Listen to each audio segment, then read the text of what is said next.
Senhor Presidente da República, Senhora Presidente da Assembleia da República, Senhores Presidentes do Tribunal Constitucional e do Supremo Tribunal de Justiça, Senhor Primeiro-Ministro e demais membros do Governo, Senhoras e Senhores Deputados, Senhoras e Senhores Convidados, minhas senhoras e meus senhores.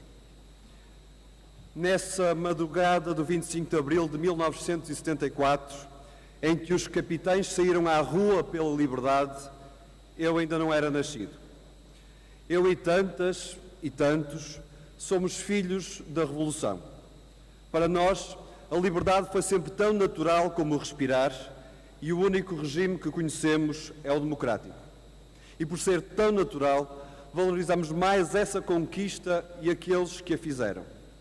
Esse abalo redentor mostrou a força de um povo que de um golpe militar fez uma revolução. Mostrou como o futuro se fez presente e bebeu de um trago a liberdade. A liberdade de expressão, o direito à manifestação ou de associação foram num ápice forjados nas ruas muito antes de chegarem a ser leis. Hoje comemoramos esse momento fundamental e os 40 anos da Assembleia Constituinte que lhe está umbilicalmente ligada. Esse processo constituinte foi exemplar, tão vivo, controverso, radical no seu debate e na sede de participação, que foi um hino à democracia.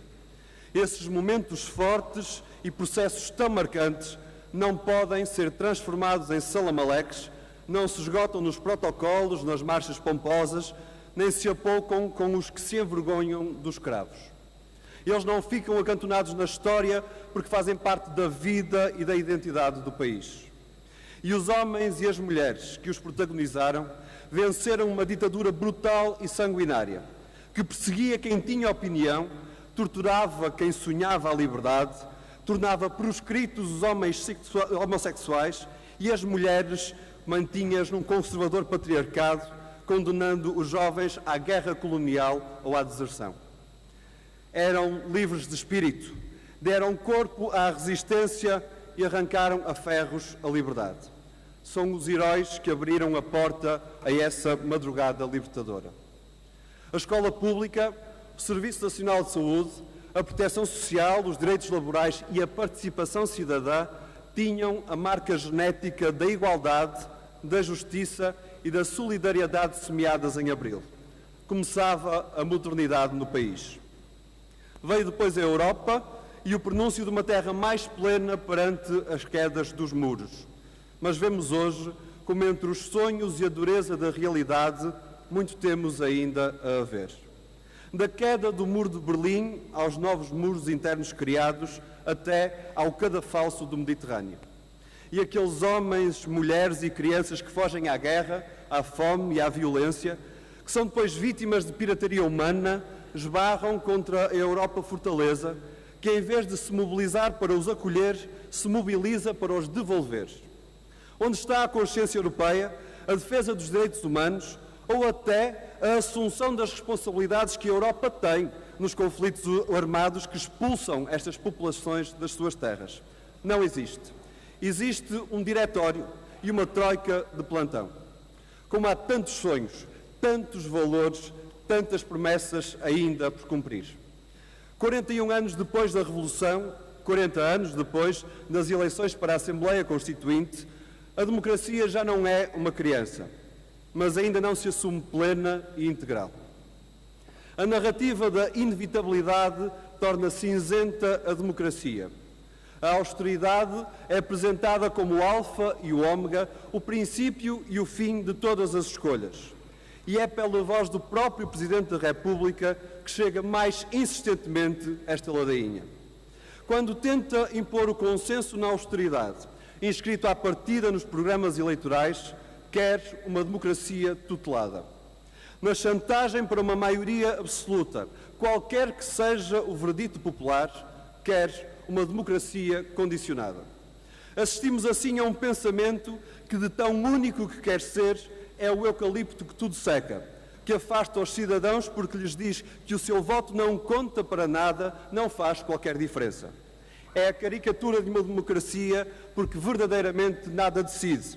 instrumentalizada para legitimar o que, independentemente da decisão popular, já está previamente acordado.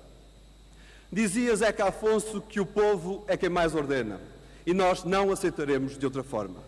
Não há outro dono da democracia para além do povo, e mesmo que digam que não é possível, que tudo está decidido, que há um tratado ao qual tudo está vergado, que é orçamental e não ornamental, diremos que é o povo quem mais ordena e que a democracia não nasceu para ser uma pena.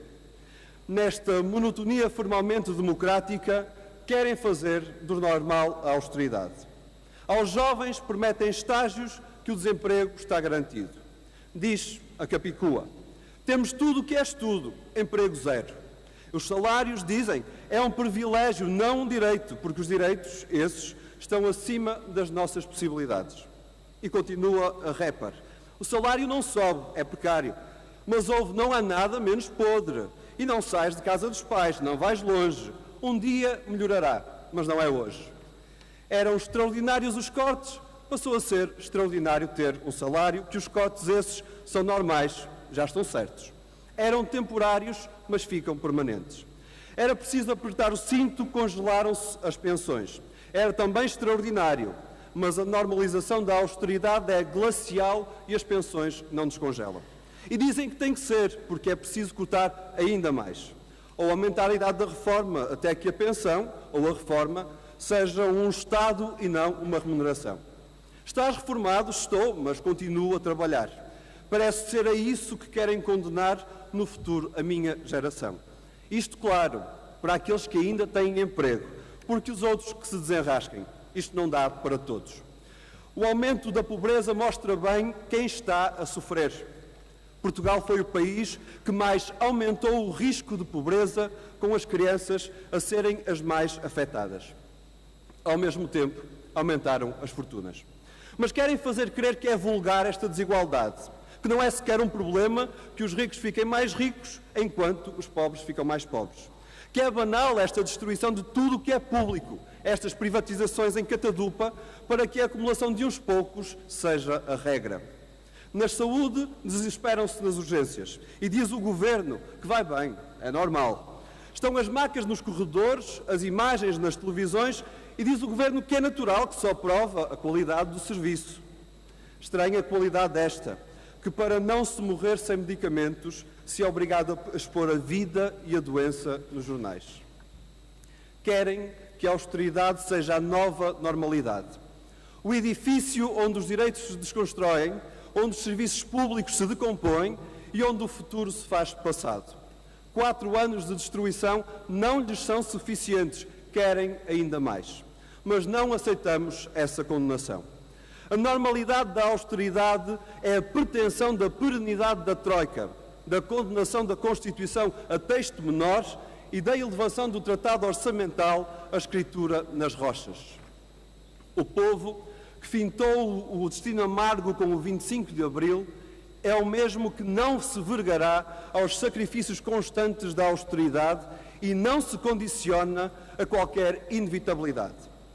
Dizia Eduardo Galeano que há outro mundo na barriga deste esperando, que é um mundo diferente e de parto difícil, não nasce facilmente, mas com certeza pulsa no mundo em que estamos. Foi essa a esperança que fez nascer Abril. Viva a democracia, viva o povo, que é o soberano da democracia, disse.